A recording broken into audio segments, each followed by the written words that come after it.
જન્મ મૃત્યુના ચક્રના નિયંતા ભગવાન શ્રી હરિ જ છે. સતયુગમાં લોકો હજારો વર્ષ સુધી જીવતા હતા.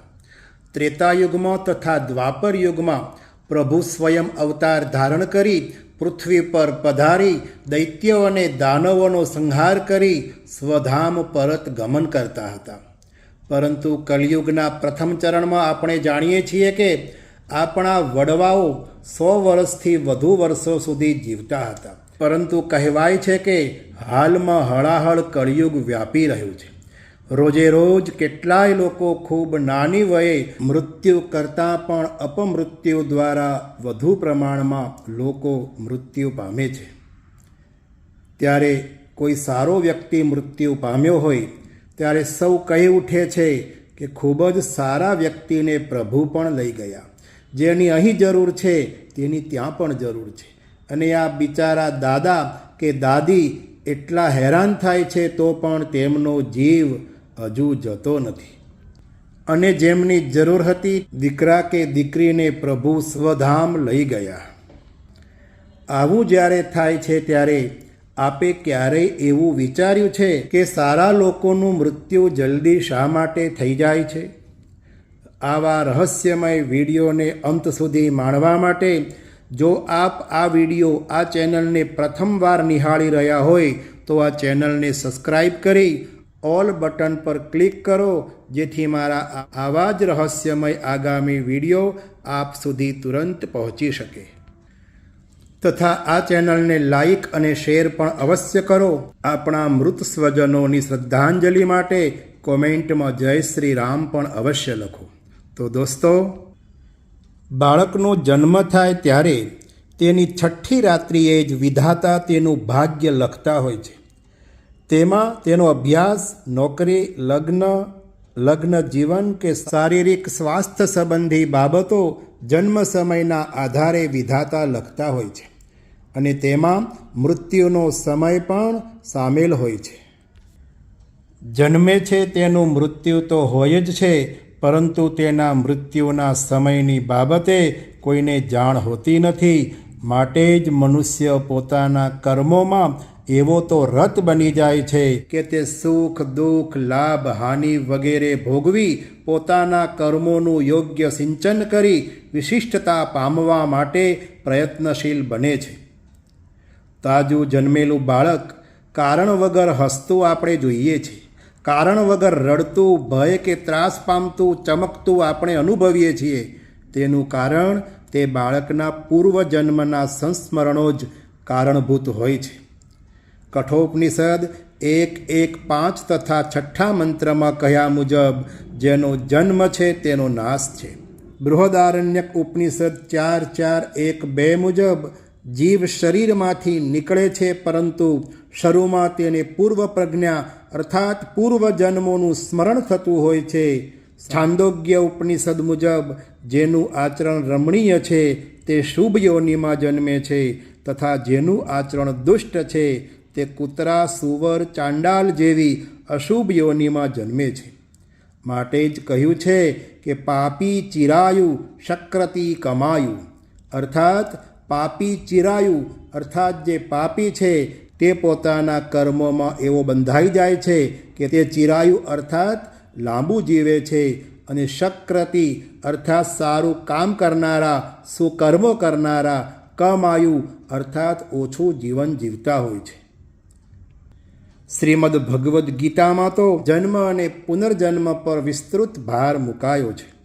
મૃત્યુલોકમાં દરેક જણ પોતાના કર્મોની સજા જ ભોગવવા માટે આવતા હોય છે. કોઈ આત્મા મનુષ્ય યોનિમાં જન્મે છે તો કોઈ પશુ કે અન્ય યોનિમાં તેના સંચિત કર્મોને આધારે તે કઈ યોનિમાં પ્રવેશ કરશે તે નક્કી થાય છે. ત્યારે જે યોનિ મનુષ્યલોકમાં જન્મ લે છે અને સ્વામી વિવેકાનંદની જેમ જન્મથી જ એવા સુકર્મો કરવા લાગે છે કે જ્યારે 39 વર્ષની યુવા વયે તેઓને પ્રભુ સ્વધામ બોલાવી લે તો પણ તેમના એવા તો કર્મો મૂકીને જાય છે કે તે સ્વામી વિવેકાનંદના મૃત્યુને વર્ષો થઈ જાય તો પણ આજના યુવાનોના તેઓ રોલ મોડલ બનતા આવ્યા છે. આ ઉદાહરણ પરથી આપણે જાણી શકીએ છીએ કે ભગવાન આપણને જે કર્મો કરવા માટે મોકલે છે તે કર્મો ખૂબ સારી રીતે કરવાથી પ્રભુ કર્મના બંધનમાં વધુ બંધન કરતા ન બનાવતા તેઓ પોતાના ધામમાં તે સુકર્મીને બોલાવી લેતા હોય છે. આપણે જાણીએ છીએ કે મૃત્યુ બાદ મનુષ્ય ખાલી હાથે જાય છે, પરંતુ તેવું હોતું નથી. મનુષ્ય મૃત્યુ સમયે 3 ચીજો સાથે લઈને જતો હોય છે. એક સંચિત કર્મ, સ્મૃતિ અને ત્રીજું છે જાગૃતિ.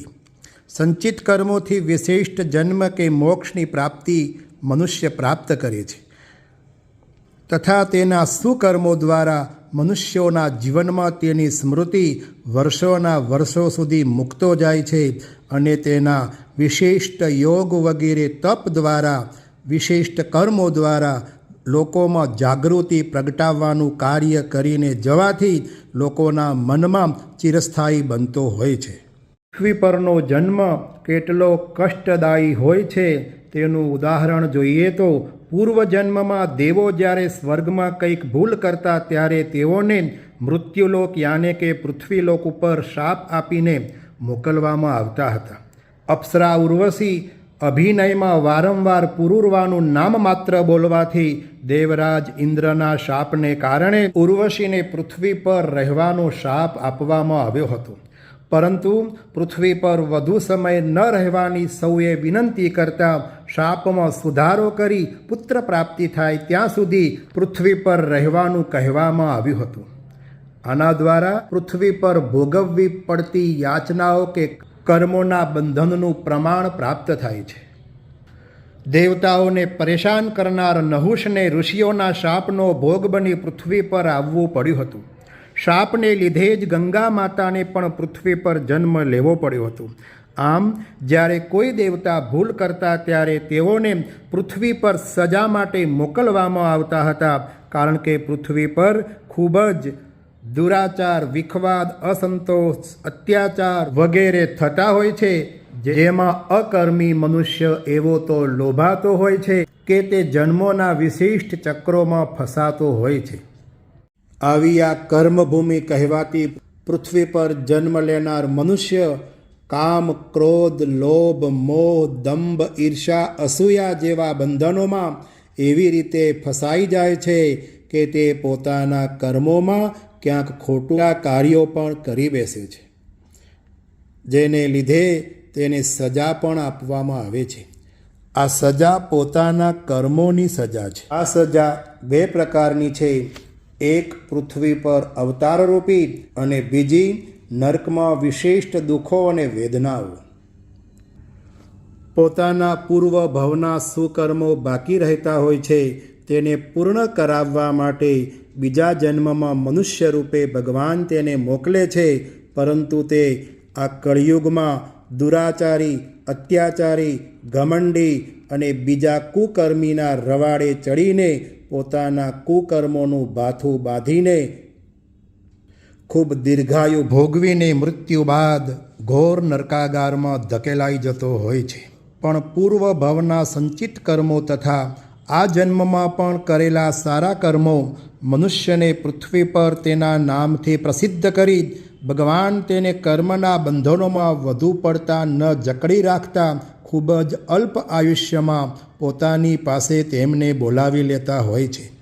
જ્યારે કેટલાક લોકો ખૂબ સુકર્મો કરતા હોય છતાં તેમના સુકર્મોની મહેકો સુધી પહોંચવાની બાકી હોય, એમને થતા લાભ અપાવવાના બાકી હોય, તો તે સુકર્મીને પણ પોતાના સુકર્મો લોકો સુધી પહોંચાડવા ભગવાન તેમને દીર્ઘ આયુષ્ય આપે છે.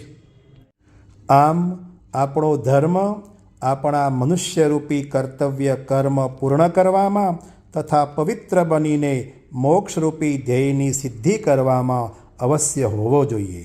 ઓમ નમો ભગવતે વાસુદેવાય.